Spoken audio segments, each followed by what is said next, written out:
آج کل کی اولاد سے زیادہ تو مچھر فرما بردار ہے، مغرب سے پہلے گھر تو آ جاتے ہیں نا۔ سنو جانا، تیرے عشق نے ایسا جلایا، 2 کلو تربوز کھا کے بھی مزہ نہیں آیا۔ پپو اپنا سارا سامان لے کر نیوز چینل کے آفس چلا گیا اور بولا، وہ عورت کہاں ہے جو کہتی ہے کہیں جائیے گا نہیں، ہمارے ساتھ رہیے گا، میں اس کے ساتھ رہنے آیا ہوں۔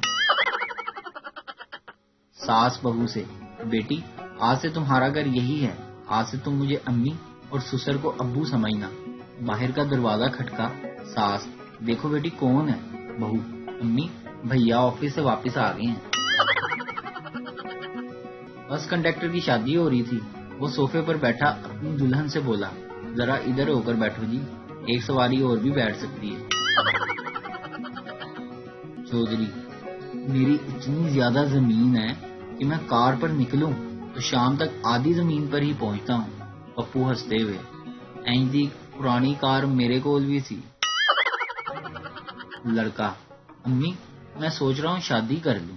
امی، بیٹا جب سوچ چکو تو آدھا پاؤ دہی اور 1 ہرے دھنیا کی کٹی لیتے آنا۔